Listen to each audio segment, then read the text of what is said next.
Ladies and gentlemen, it is the middle of the afternoon, and we just want to talk about some of the more recent Buffalo Bills transactions. Ladies and gentlemen, welcome to Believers Talk. My name is Joe, and welcome to this live edition of Believers Talk. But like I said, we're going to talk about some of the new things happening with the Buffalo Bills as the Buffalo Bills continue to try to get healthier and healthier as we get ready for that playoff push. Again, guys, thank you for joining me on Believers Talk. My name is Joe.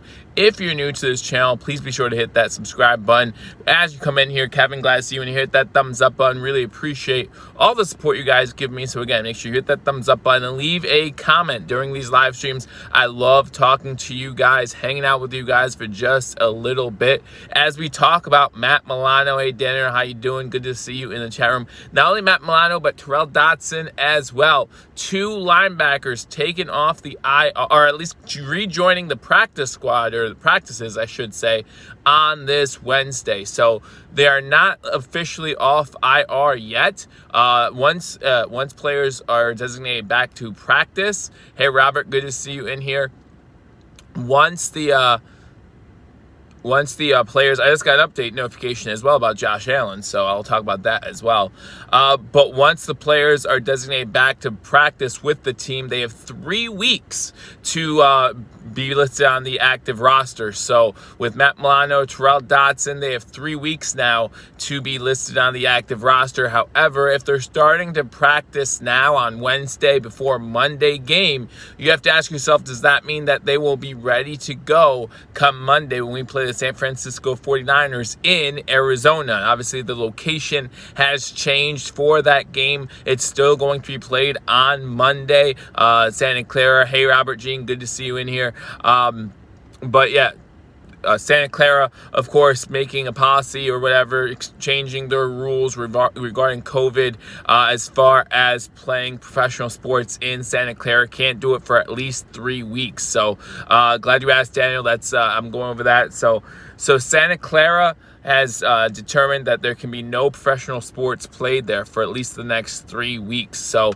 that means that the San Francisco 49ers have to move their games, and they moved them to Arizona for the next 3 weeks. So I think they play 2 home games over that stretch. So that means they'll play at least 2 home games in Arizona. They still have a road game against the Arizona Cardinals. So that means in the final 6 or 5 weeks of the season, they're going to be playing at least 3 games in Arizona. And listen, there's no telling if Santa Clara will lift those restrictions or not. And hey, let's be honest about it. There's no telling if other cities will make those type of stipulations as well. And what does that mean for the NFL? We just heard earlier today, Roger Goodell talking about the potential of moving the playoffs to some sort of bubble. We know that later today, there's going to be a game between the Pittsburgh Steelers and the Baltimore Ravens that was supposed to be played last Thursday, that unfortunately they could not get in until today. So we know that game's going on. So I hope you're all excited for some Wednesday football. First time there's going to be Wednesday football since 2012. Only the second time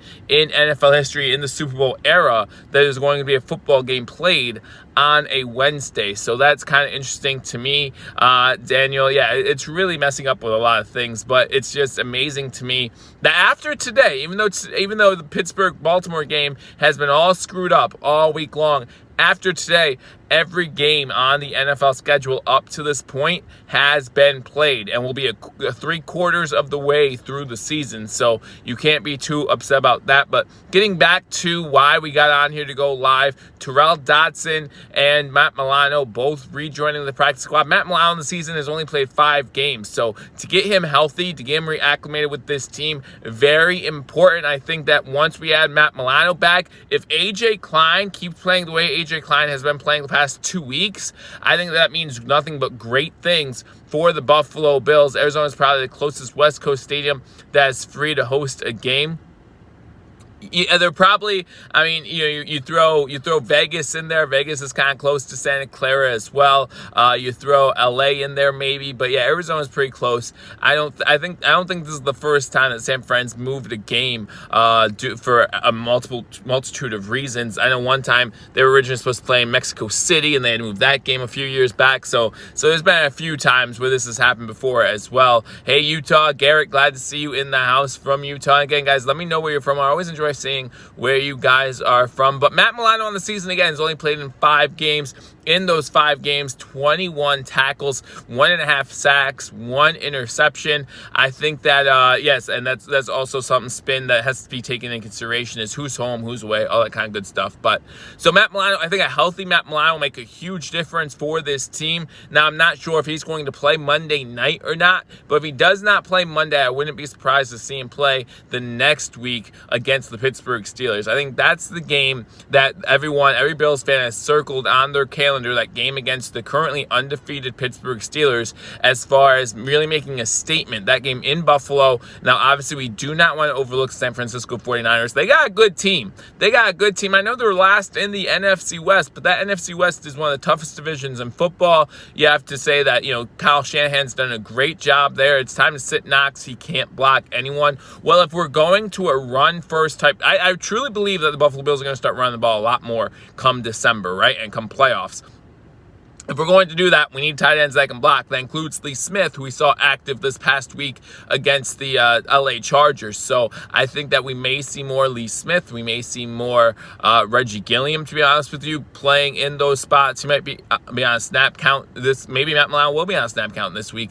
But you definitely don't want to look past the San Francisco 49ers and what they are able to do. We just saw them upset the LA Rams last week, so we know that they can play some football. They have the type of offense that will really give the Buffalo Bills problems, a run-first style offense. We were talking about that earlier this past week. Why did the Chargers not run Eckler more? I know Eckler was just getting back from injury, but the Buffalo Bills seem to have a problem with him. How will the Buffalo Bills handle the San Francisco running attack? I think that's going to be very interesting to see. Obviously, we'll talk more about this preview tomorrow in my pregame, so make sure you join me for that. But we did want to just get on here real quick, talk about Matt Milano. Terrell Dodson's been out since, I think, the game against Kansas City is when he got hurt. So glad to see him back as well. Mostly a backup, but, it's always good to see us getting healthier and healthier. We know John Brown is on IR. No, John Brown has to be inactive for at least 3 games, Garrett. So that means he missed last week's game. He's going to miss this game against San Fran, and he's going to miss Pittsburgh's game. At least those 3 games. Ed Oliver is our D-lineman MVP this year. Ed Oliver, I think, is going to be underrated this season. I know the stats aren't there like they have been, like they were last season. Listen, this is only his 2nd year in the league as well. I think that he is getting a lot of the attention that maybe someone like Star Latuele was getting for the Buffalo Bills last year. So I think that when you see that happen, that means other players need to step up. He's playing out of position, as been saying, He's been mixed up a little bit by the coaching staff as far as where he's playing. In Houston, back in college, he was playing at a nose tackle type position. So it's going to take him some time to get acclimated, and I'm okay with that. I think that we'll continue to see his progression as the season wears on, too. And again, A.J. Klein playing better, Matt Milano coming back, Terrell Dodson adding some depth. Josh Norman's back for us. I think that there's a lot of great things on this defense. Again, you have to give this defense a huge nod for how they played last Sunday against the LA Chargers. I think they did a phenomenal job. Again, 3 turnovers on 7 plays by the Buffalo Bills offense. And then the defense only has 3 points off those 3 turnovers. Question comes in, should we extend Tremaine Edmonds? I think we need to give it a little more time. We still have Edmonds to another 2 years. Look at where I tweeted, Ed Oliver is being asked to do different things, and he's still making disruptive plays, says Brian Bowers. And that's just the truth. I think Ed Oliver is still being disruptive. I feel like that penalty against him last week, the roughing the passer, was ridiculous.